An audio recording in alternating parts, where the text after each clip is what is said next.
Are you ready? Oh, yeah! Strap yourselves in for the Gaming Hub. With your hosts, Tyler. You can't handle the truth! Graham. The force is strong in this way. And Steven. You cannot be serious! Let's get started. Alrighty then. Hey everybody, welcome to the Gaming Hub. This is episode number 115, and if you're listening to this before episode 113 or 14 have come out, that's because you're a patron, and we want to say thank you so much for supporting us. This is the first of what are going to be timed exclusive episodes for patrons, and a couple things about them before we kind of get started here is they're going to be different in a couple of ways. So it's not going to have our normal content week by week. That's always going to be up for everybody right away. And second, it's probably not going to be quite as long as a normal episode. Not as long as a normal, like, we usually go 90 minutes to 2 hours. Lately, it's been a little shorter, but it's not going to be in that time span. It's going to be a little bit shorter. But though we're going to be talking about very specific things each time that are maybe a little bit outside of the realm of what we normally talk about. So joining me is one of the two normal co-hosts, Steven. How you doing today? I'm doing well, and I'm excited to talk Blood, Sweat, and Pixels with you. Yeah, so Blood, Sweat, and Pixels, a book written by Jason Schreier from Kotaku, came out, last year, right? So in 2017, sometime in there? Yeah, it feels like maybe even longer ago. But yeah. No, yeah, 2017. Yep, it is 2017, yeah. And, he was curious, and this all came on the heels of, he wrote a huge article about sort of the development of the original Destiny a few years ago, and how the game had to be completely kind of blown up and delayed a year, and they had to redo the entire story and kind of what the internal mess was behind the scenes at Bungie. And that kind of gave him the idea of like, hey, this would be a good book.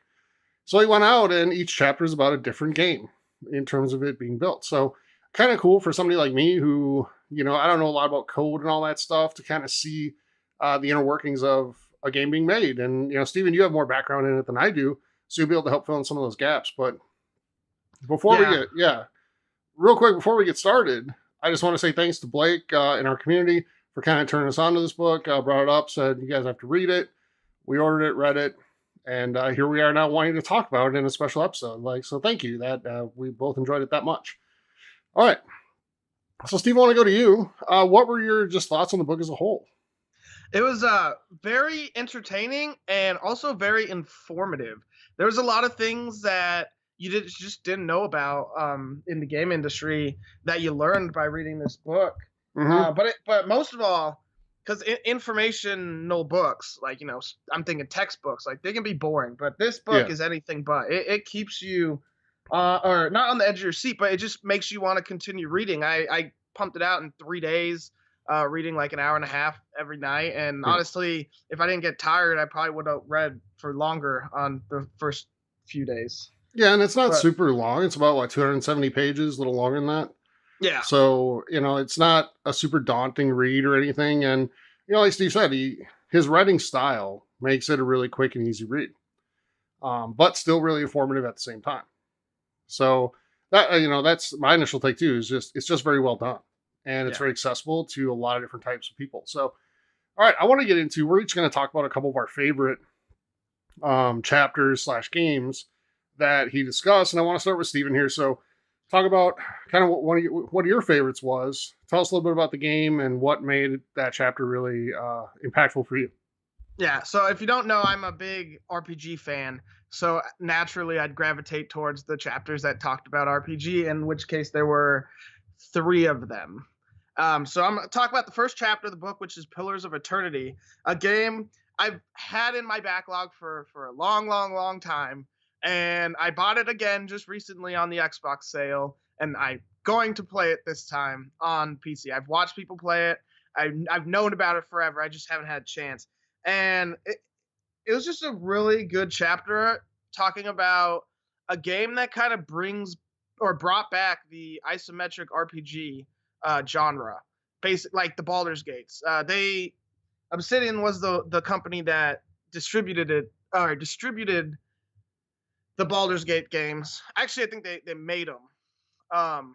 They made the Baldur's Gate games. It's been the industry went away from it for a while, and it kind of came back with Pillars of Eternity, and it talks about creating this game how they needed to crowdfund to make the money to make the game, because there was no publishers that were wanting to support it. And also, I think Obsidian didn't want the publishers taking all the money as it happens.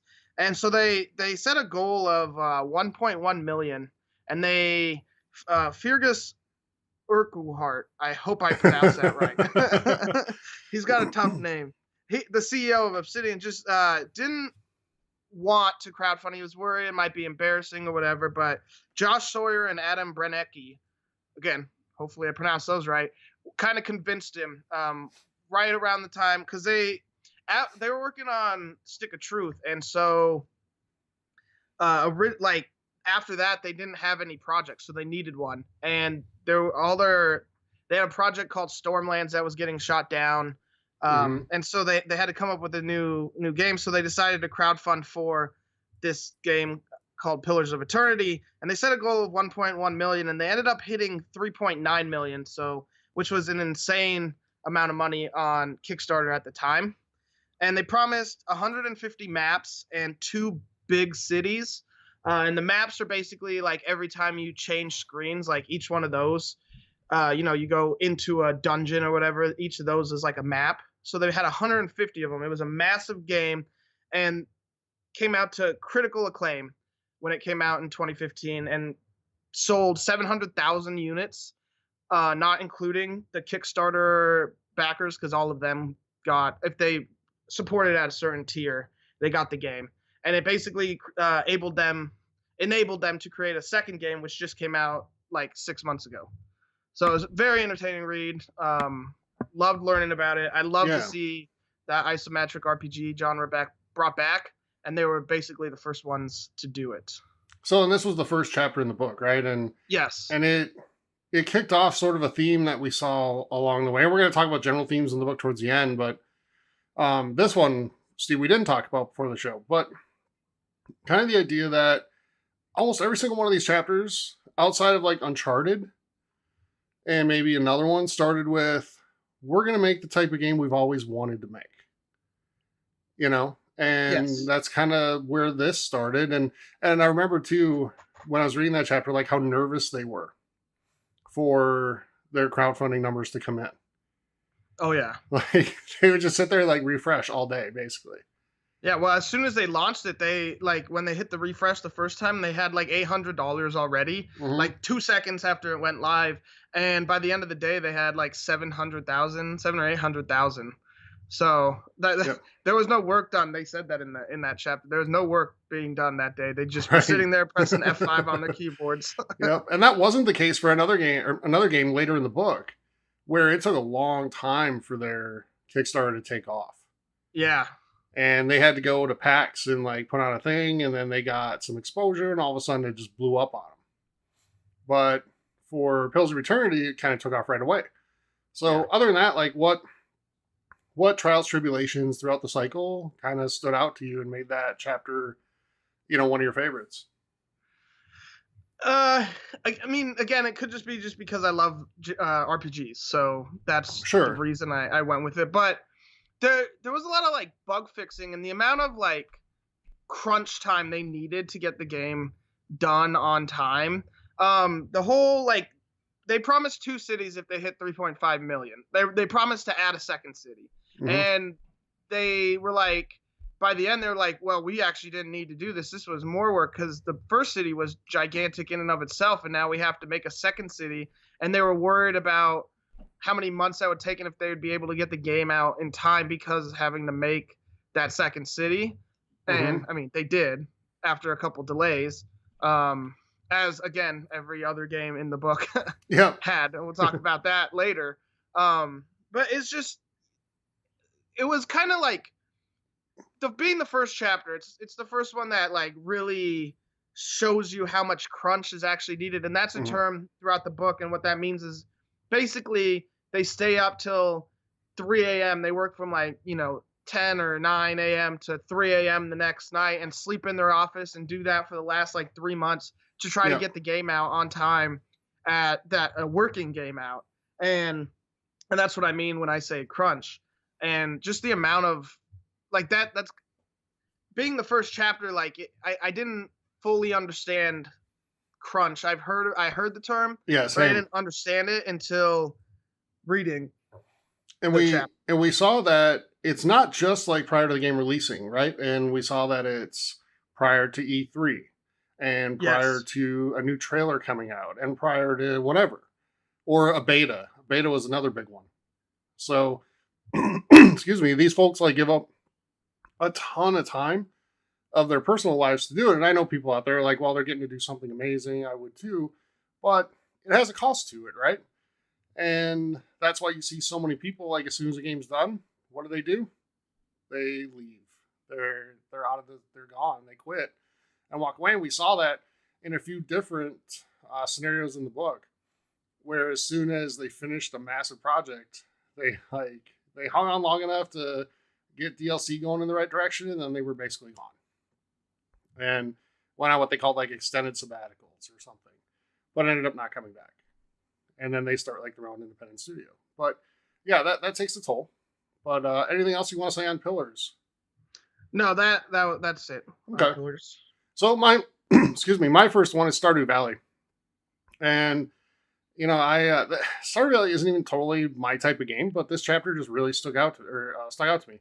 And it's about Eric Brown, the developer. I would say lead developer on Stardew Valley, but that wouldn't even be true because he's the developer of Stardew Valley. Like, this is a unique case where one guy built the entire game. And he spent over 3 years doing it. In fact, maybe longer than that. I think it was closer to 5. I think it was closer to 5. So, and man, this poor guy went through like so much stuff. Like he at some point he got the backing of a company to publish him. But he needed support from a lot of people. Like a lot of it was trying to explain to friends and family what he was doing and why he wasn't working, even though he was working, but not in a way that was bringing in any money. So luckily for him, like his girlfriend was super supportive. She worked to kind of support so he could go do this. But what really stood out to me about this chapter and his story was how many times like he kind of went through these lulls of almost like depression where he just shut down. He didn't want to do it and he couldn't do it. And he just spent entire days like watching TV, and not just for one day, but for like many in a row. And then he'd get back into doing it. And the reason that he was kind of going through that cyclically was because he was such a perfectionist. He would keep working on the same part of the game over and over and over and over. Wake up in the middle of the night and think, oh, this should be there instead, and then go redo the whole thing. And man, I mean, Steve, think about that. That was like your life for 5 years, 4 years, whatever. Would you enjoy that? No. No, I don't think I would either. Not. No, It's a labor of love. And then, you know, the scariest thing for him was releasing this game. And it came out in October of 16 and released it pretty quickly. It sold over 1 million copies. I mean, the guy's life changed forever. And he still lives pretty modestly. Yeah. He didn't go nuts or anything. But his whole life changed. Like, he never has to worry about, you know, how are we going to make ends meet this month because I'm trying to make this game with no money coming in. But I don't know. Have you played Stardew Valley, Steve? Yeah, I bought it on the PC when it first came out, and then I bought it again on the Xbox. And I get like to the summer, I think the end of summer in the game, and then I just stopped playing. And so I don't know why. That's what happens. But I did enjoy the game up to that part. I thought one of the coolest things was he wanted to make a game like Harvest Moon. Yes. And be able to play that. And one of the coolest things in the entire book for me was that he got to sit down with the creator of that game and watch the creator of Harvest Moon play Stardew Valley and talk about it and how cool that was for him. That's awesome. Like stuff like that, to see you put in that much time and go through all that stuff to just try to get this game out and hope that people like it and get to experience that. For him, that must have meant the world. Maybe, well, I don't know if more than the money, but maybe second, right? But stuff like that's really cool. And that made that chapter really stick out to me. It didn't have the ups and downs of like the publisher getting involved and the huge bureaucracy of having 200 people working on the game and being a publicly traded company. It didn't have any of that, which a lot of other chapters did. But just one guy trying to create something, his vision, and almost suffering from his own perfectionism, but having it all pay off in the end. That was awesome. So yeah. Any other thoughts on that, or do you want to go with your next one? No, but there was an interesting point in the book that Schreier wrote that the New Yorker writer Simon Parkin wrote an article about the guilt of video game millionaires, and it's talking about guys that make games like this that by themselves basically, and then they become millionaires because they're successful, and brings up the designer of Nuclear Throne, the Stanley Parable, and Super Meat Boy. And it's interesting because the book talks about Barone, working 5 years, and his girlfriend basically supports him, and good for both of them. That's really awesome, and that was kind of feel good moment in the book. But imagine that like lifestyle change so quickly, and I can understand why there would be like guilt and other emotions that aren't necessarily good that come with it. It comes back to the whole idea of why do I deserve this when other people don't, And, it's not just in video games that's true. It's in a lot of other things. And yeah, unfortunately, you see some people go the other way too, though, right? Like they get that windfall, and then it's like, make it rain, and unfortunately they're broke like 5-10 years later. Yeah. We see a lot of pro athletes go through that. Yeah. And a lot of, lottery winners as well. Yeah, almost. Isn't it like over 80% or something, or even more? I don't know the exact stats, but it's a lot. Yep. So yeah, but it's cool that he, throughout all the success, he's kept his head on his shoulders, and he's still himself, and that's really cool. So good for him. I'm happy just from reading it. I knew nothing about that story really before I read that, and it just makes me really happy for him that he was able to achieve that, and even more happy that he's still himself after it. So, yeah. All right. Yeah, I'm excited to see his next game. But... Me too. Hopefully he's got some helpers this time. But yeah. Yeah. So, all right. See what stood out to you next? All right. The other game, I'll say the best for last for me, was The Witcher 3 chapters. The second to last chapter in the book. Also, to me, the most interesting chapter.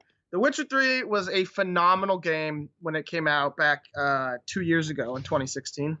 Mm-hmm. That sounds right. 2016? Maybe 2016. Man, I don't remember now. I want to actually, no, it was 15. It was 15. Yeah, it was. Yeah, okay. Back in May of 2015, and I had played the second one, and I knew about it, and that's kind of the reason I bought the third, and I enjoyed the second one. I never beat it. I don't beat anything. Mm-hmm. But just like I didn't beat The Witcher 3. But The Witcher 3 was a phenomenal game. And to read about Marcin Nowinski, the creator of CG Project Red, journey from basically becoming a distributor of games in Poland, which had a big illegal ROM or emulator type of a lot of pirated stuff going on. Yes, all pirated. And he became the publisher, and then they made the first Witcher, they made the second Witcher, and then to talk about the third Witcher, and how big of a scope they wanted. They wanted 3 big maps, they wanted no fetch quests, and they wanted 100 hours of content. Mm-hmm. And so to do that without having fetch quests and just boring stuff like that, and to have empty world, they didn't want any of their maps to be empty either.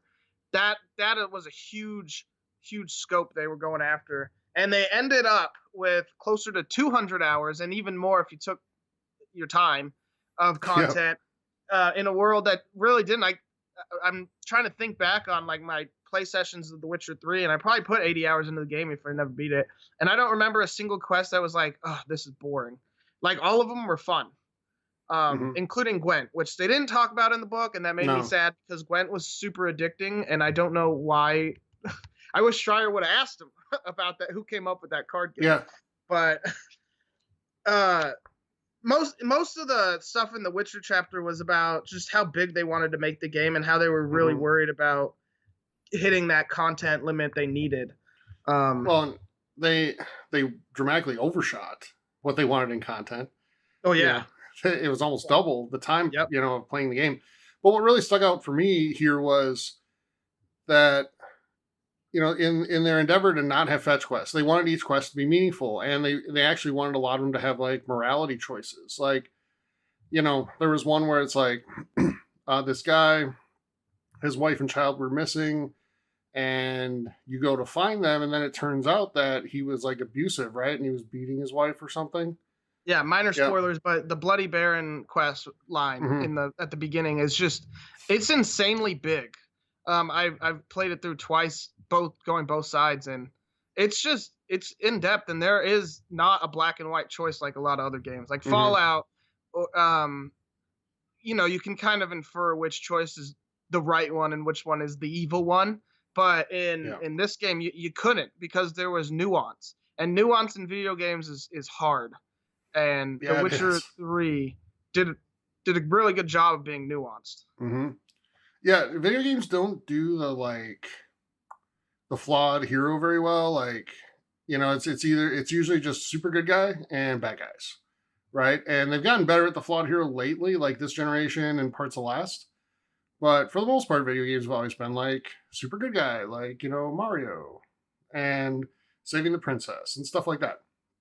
Whereas this, like, there's real choices to be made, and that adds a lot of it takes away any sort of fetch quest feel, right? So that's really good on their part, and I was really impressed to see that. The other thing, Steven, that stood out to me here was that they still have the signs up in their offices, saying things like "We're rebels," stuff like that. They see themselves as outsiders. This is potentially one of the most revered developers in video games today. Maybe the most revered developer. Yeah, they talked about it at the end of that chapter of people coming in from all over the world because they wanted to work at CD Projekt. They had to change their language in the office to English. To English. And that's crazy that small of a company that started as a company just to distribute software games to the Polish market is now one of the biggest video game makers in the world, arguably and definitely up there with Bethesda, and that was their goal. They wanted to be as big as Bethesda, and I'd say they got there. I think it's them, Bethesda, and Rockstar right now as your three that are seen as a step above, or maybe multiple steps above the rest. So, but I love what they said about it, because there's kind of the conundrum there, like, we're rebels, but you're now seen as one of the very best. So are you really rebels? But they said, we feel we need to continue to prove that we belong there. And, they still get that feeling of nervousness when they're about to show their game on the E3 stage and things like that, because it's so important to them to prove that they belong in the conversation with Bethesda and with Rockstar and the other great developers. And I thought that stuck out, and it showed some humility for them, that they haven't bought into all their own hype, which is really cool. And it means that we're probably going to continue to get great stuff like with Cyberpunk. So yes, but also kind of implied in the book, makes me think we're not getting Cyberpunk for a little bit. Yeah. A little while.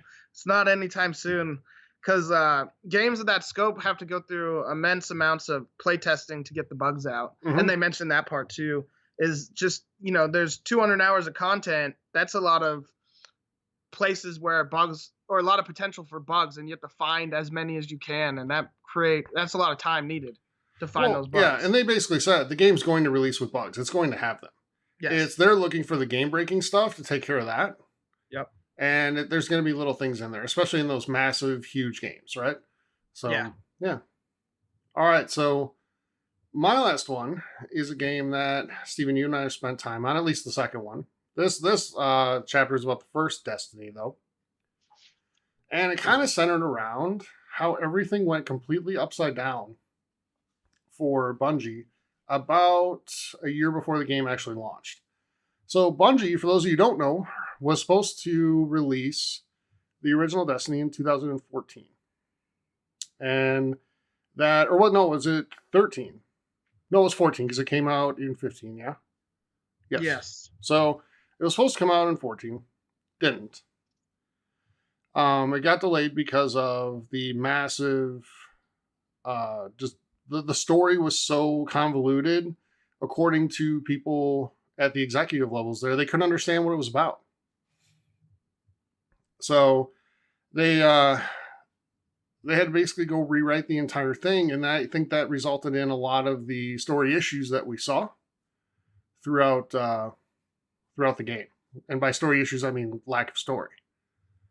But I want to rewind first because the chapter starts with a meeting back in 2007 where Bungie had negotiated their freedom from Microsoft and no longer being a developer that's owned by Microsoft. And they talked about how they were in an auditorium cheering and going nuts. And the Microsoft representative of the room is like, what did we do to you guys?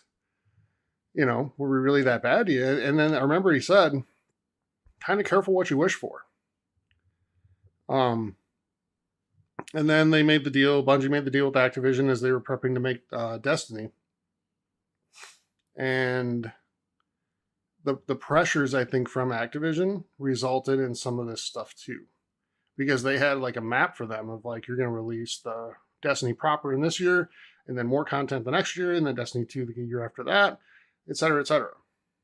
So I don't know, Steve, what stood out to you from that? Because I thought that those types of things put so much pressure on that team, and you saw so many people that had been part of that team for a long time just suddenly gone.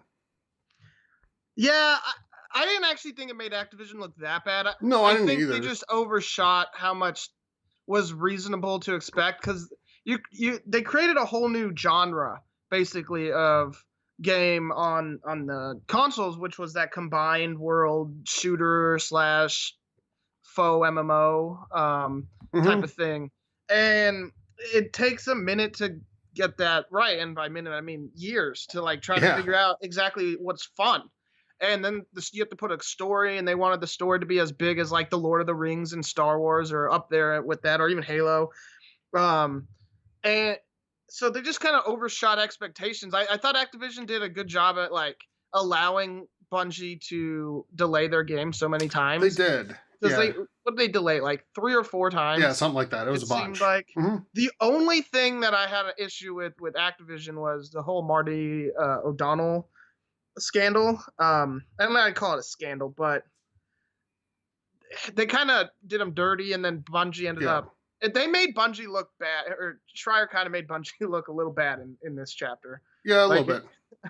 Made them look like not the bad guys, but definitely not the good guys. Yeah, and where on the flip side, where I felt for the people at Bungie a little bit is that they so wanted to get away from making Halo. Yeah, but I think that Activision kind of wanted Halo. Because the original, what turned out to be Destiny, was not at all what we got in the end at first. Like, it was something totally different, and then they had to put in the shooting mechanics, and they had to do some other stuff and make it a space thing. It wasn't going to be set in space at all. And that's kind of what the powers that be wanted. So they kind of felt like, I remember them saying in the chapters I read it, the more and more they changed, the more like they felt they were making Halo again. And that's a little unfortunate. I mean, and there's part of me that's like, what are you whining about? You made Halo. That's one of the most awesome game franchises ever. But when that's your entire life for, a decade, and you're not allowed to do anything different, I can see where that would be a thing, Just like how some actors get tired of playing certain characters. Yeah, I mean, it was the same in another Halo, in the Halo Wars chapter with Ensemble. They wanted to get away from making Age of Empires, and they ended up making Age of Empires Halo Edition, basically. Yeah, and they wanted to do a Halo MMO. Yeah, and actually, Microsoft didn't look great throughout this book either. No, they didn't. And I will say, actually, the Halo Wars chapter is the chapter that kind of made Bungie sort of look like dicks. Because that's true. But I understood that feeling. I did too. But, the people making Halo Wars, I keep wanting to say Halo Wars 2. It's Halo Wars. They would go up to Bungie to talk about, make sure everything kind of fit into canon and fit into the lore. And, the people at Bungie just weren't very receptive because they didn't appreciate that this thing that they worked on was now being given to another developer as well. And I understand that. I do. Yeah. But it wasn't the fault of anybody, making Halo Wars that happened. So I get it. But yeah, I found that there's just a lot of stress involved with all these games. And that led to a lot of the drama that we saw and the infighting. And we didn't talk about Uncharted, like Uncharted 4, but man, there was some infighting there and some drama. Yeah. And in some of the other chapters as well. And we're not going to go through every single chapter of the book because A, we think it'd be great if you go read the book. Yes. Because it is really good. And B, we still don't have time to break down every chapter. But we wanted to do 2 each and kind of, get through that. But I want to transition real quick just for a few minutes to talk about, because I think as we were reading this book, Stephen and I sort of chatted more and more about something else. And that's, how game developers and fans communicate with each other and how sometimes that goes really bad. And we've seen examples of that in the last few years, most recently in the last couple weeks. We're not going to get into the specifics of it all, but we just want to kind of talk about, so Stephen, has reading this changed your perspective at all on your expectations for games and how you would hold developers accountable for things? Yeah, I honestly feel like more of I'm not even say venom because I don't think anyone deserves the venom, but complaints are directed at the wrong people. Complaints are directed at the developers when they should really be directed at the publishers, because sometimes the publishers force these studios to put games out at a certain time, and so good content that's just going to take a minute to make gets cut because they have to get the game out on time. And I understand the publisher side, they have to make money back on their investment.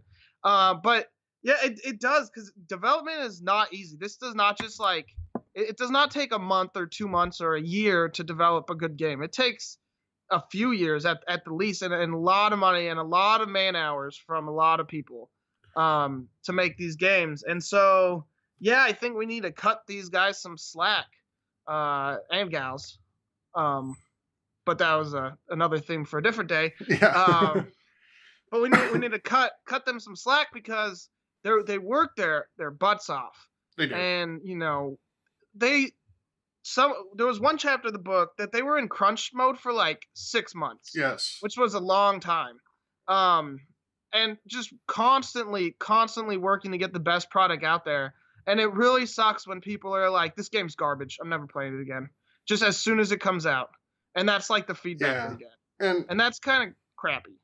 Yeah, I think so too. And, as I read through it, and Stephen, as we started to talk about within the context of this, as I was reading it, I kept starting to kind of think the same thing. The $60 people spend, I feel like a lot of people, and I don't want to say a lot of people, because it's that small segment of the population that's the loudest that gets the attention, right? Yes. But they seem to think that $60 or $30 or whatever it is they spent is not just the price of admission to play the game, but it's the price of admission to be a complete dick and say whatever they want. It's like the people who go to sporting events and shout hateful stuff at players that gets them kicked out, and they're like, well, I bought a ticket, I can do what I want. I paid my good money to be here. Well, great. That gets you in, but it doesn't entitle you to just say all that stuff. Now, developers also have to realize that fans are paying customers, and as long as the discourse, I think, is polite, they should be receptive to that. And for the most part, what we saw in the book, and I'm not even going to say for the most part, across the board in the book, they were. We saw multiple examples of them constantly going to message boards to see what fans thought. And really taking it to heart and making adjustments in the games. Yeah, Obsidian did that with Pillars of Eternity. They posted weekly on the Kickstarter with updates, and then they got feedback and kind of changed what they were doing with the game based on that.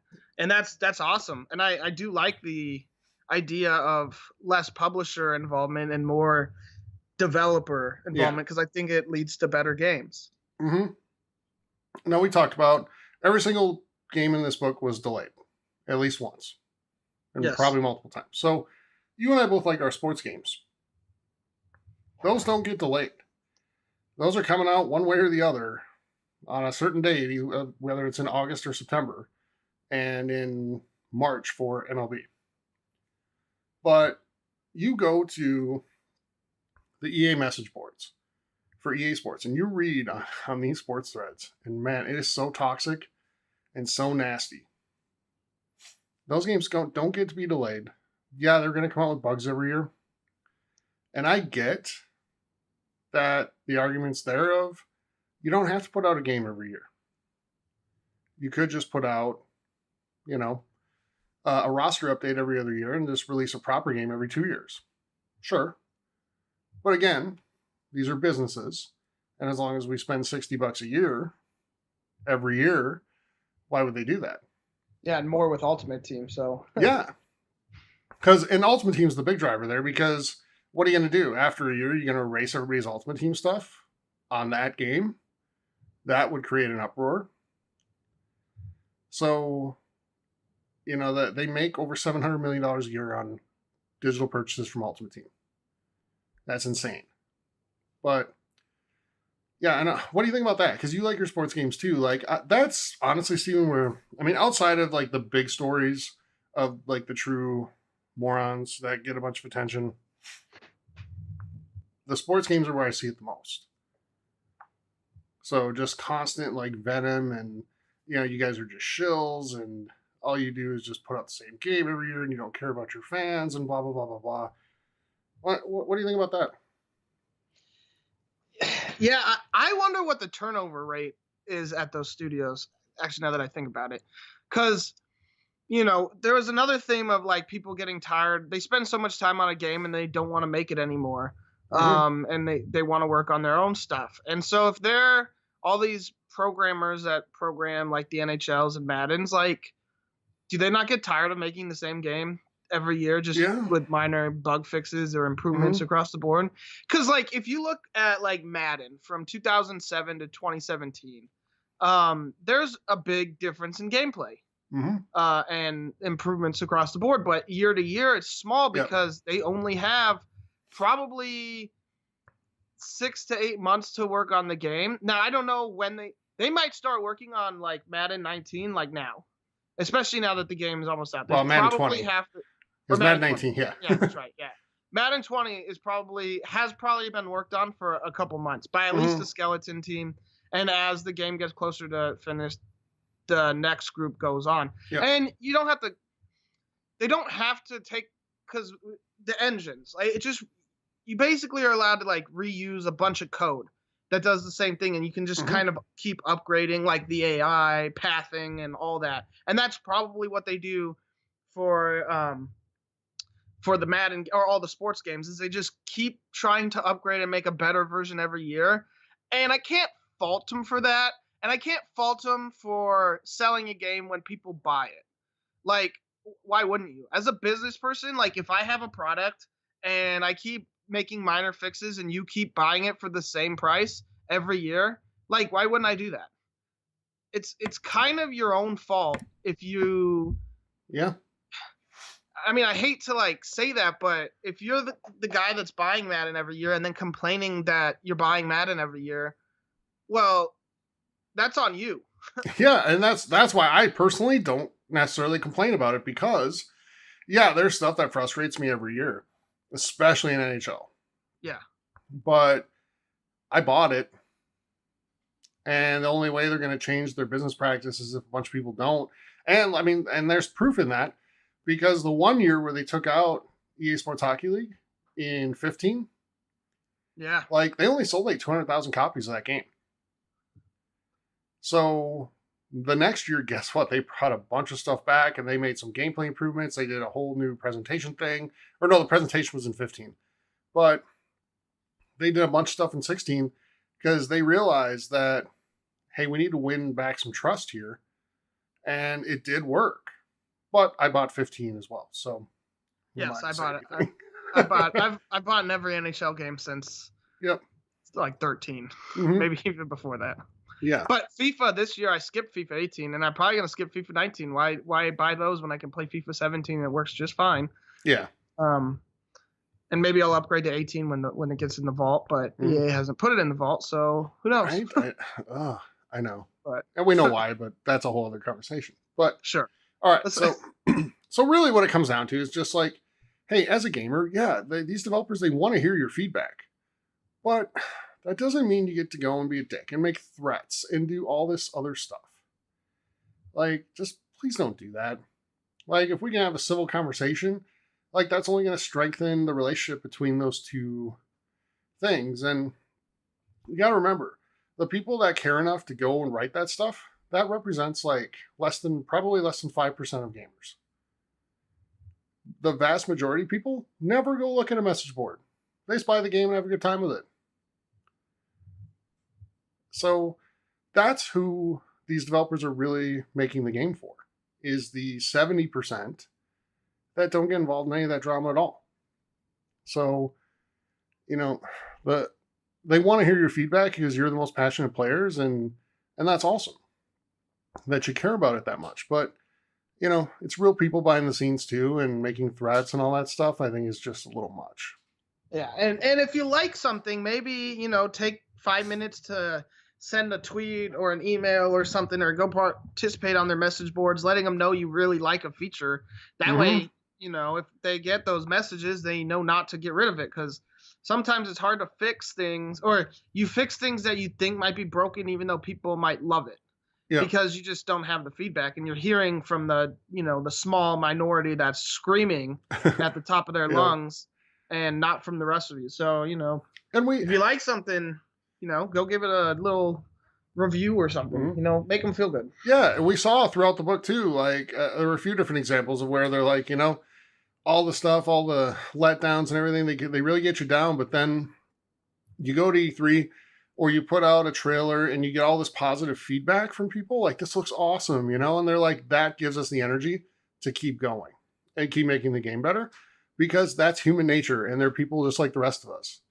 That's why, you know, even where I work, we're told, you know, tell people they're doing a good job all the time, because that goes a long way. Even if they're not really doing a good job, still kind of, you know, pat them on the head. But at least you tried. Yep. But yeah, you tried hard. You came today. You came to work. So thanks. But yeah. And I want to wrap up real quick though, Stephen, just kind of talk about a few themes that we saw that are all over the place in this book. And the first one is just everything gets delayed. And that kind of changed my opinion on delays. Like, I'm usually the one on the show that's like, God, I hate it when they delay these games. Like, I wanted to play Red Dead 2 this spring, and I was not happy when that game got delayed. But now I see why games get delayed. And, you know, at least I have a better understanding of it. And I see what work really goes in and how they use that time. What do you think? Yeah, I mean, honestly, now that I think about it, it just came to me. Like, good on Sony for not caring if they delay a game, like, for 6 years. Because they've done that. But Last Guardian? But if the game comes out, like, good, like, who cares at that point? Yeah. It sucks because, I mean, you can get in the argument of maybe they shouldn't show the game until it's, like, at least semi-close to being done. Yeah. But, like, a lot of these publishers, based on what I read in the book, seem to be trying to, like, force them to get bring games out at a certain time without delaying it. And Sony's like, nope, if it's not ready, it's not ready, and it's delayed. Yeah, and good on them. You're right, because here's the problem. Like, game developers care about the quality of the game. Yeah. And publishers care about quarterly financial results for their investors. And there's two very different priorities pulling at each other there.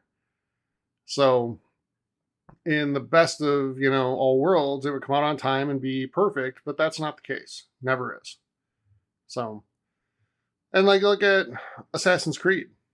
Those games generally come out on time, and man, the first few, they went through a period where there were some massive bugs in there and some game-breaking ones.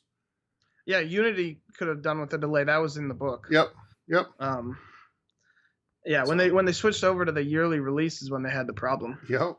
So, Yeah, I learned. Well, I didn't learn, but I changed my opinion on delays. I'm still not going to like them because I want the game, but Sure. I get it.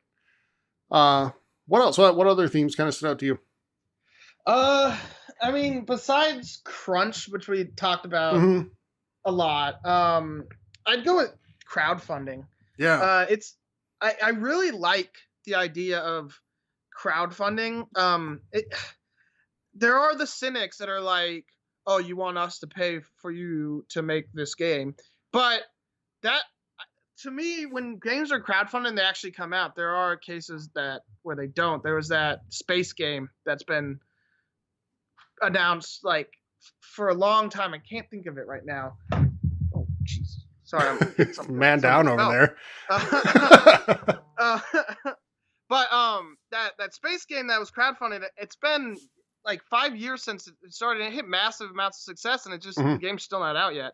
And so yes, there are cases like that, but I mean, companies can make like Pillars of Eternity or I keep wanting to say Hollow Knight, but it's Shovel Knight. Yeah. And games like that, and it gives them the opportunity to create the games they want to create without publisher interference. Yes.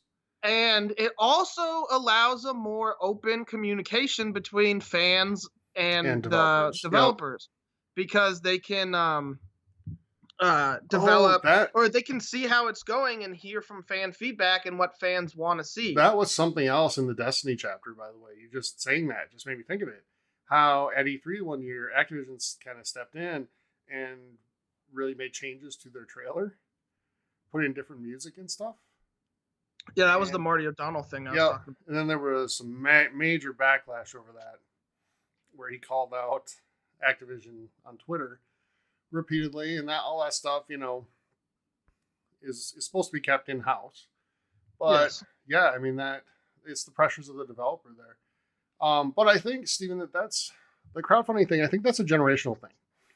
I think like our younger generations now, they and not just the youngest one, but the younger generations, I think anybody probably under 40 is pretty, for the most part anyway, maybe under 35, is pretty used to that format and that model, because things like Twitch are kind of the same. Yeah. People go and they donate or they subscribe and do whatever, and they're supporting people, and Patreon is the same, all that stuff. I was trying to explain to my boss like 2 weeks ago the idea of like crowdfunding games or supporting someone on Twitch, and I'd say something to him and he'd just look at me and be like, but why? Why, when you don't have to pay for it to see it or play it, would you pay for it? And then I'd answer that, and he'd just look at me with this weird face, and he'd be like, but why? And it's because he doesn't get it. without that, you just get the same thing over and over and over again, just reskinned. Yeah, and this is where we end up not getting the same 4 types of games made constantly, and it's how we stay away from like Sequel Fest. Yeah, and things like that, and then things like Twitch, Patreon, etc. It helps make it so that there can be a healthy variety of content creators out there, not just like the 10 that have won the battle, so to speak, and they're left. Like in any like cable TV, for example, there aren't that many small providers anymore. It's like Comcast everywhere because they won. So, because eventually, like poor, 17-year-old dude in his bedroom, he wants to be a Twitch streamer, and nobody ever watches or donates anything after like 6, 8, 10 months of that, he's not going to do it anymore, right? Yep. And he might be super good. But if some people discover him and help support him, then it's going to keep him going, and he might be the next super huge personality on there in 5 years or less. So, all right. And then the last thing, Steven, I want to bring up before we get out of here is just the idea that so much of the stuff that we see at E3, like trailers and game demos, is stuff that's not even ever going to be in the game. Yeah. Or it might be faked. Yep. Especially when they have like the developers playing the game. That's when it's like, ooh, because if they do things in the wrong order, it could break, but they're doing it exactly the way it's supposed to, and it looks amazing. and that's kind of questionable to me. I get it, but I don't like it. It's, to me, if they did that with a beta, that's one thing, but it's just like proof of concept to me when you're showing like that early of a demo at E3, like with Cyberpunk this year. That game is years from release, you know? And that's why it was behind closed doors. Yep. So it might be an example of exactly what you're talking about there, where they had to do it in a certain order and all that stuff, right? And it's the same two people doing that demo every half hour or 45 minutes for 3 days. Yep. All right. Anything else you want to say on any of this before we get out of here? No, just go read the book. It's read really, it. really interesting. I think it should be like required reading for any gamer. Yeah. Like console gamer for sure. Yeah. Because then you can put yourself in their shoes and see the other side of the coin. Because you know what it's like to be a gamer and be on the receiving end and purchasing all these games and your complaints. But now you can see the developer aspect, and you should read it. It's a very, very well written, entertaining, informative book. All right. I agree on all counts there. So with that, let's get out of here. This has been episode 115, everybody, of the Gaming Hub. And we'll be back with 116 as we approach the weekend. If you're a patron, though, this will be up and live for you on July 22nd. So if you head over to the patreon.com/gaminghub, you can become a patron for as little as $2 per month and get all this stuff right when we record. So with that, for Steven, I'm Tyler saying thank you so much for joining us for episode 115. We'll be back shortly with 116. Until then, have a great week, everybody. Go get this book and read it. It's great. And play some great games. We'll talk to you soon. Goodbye.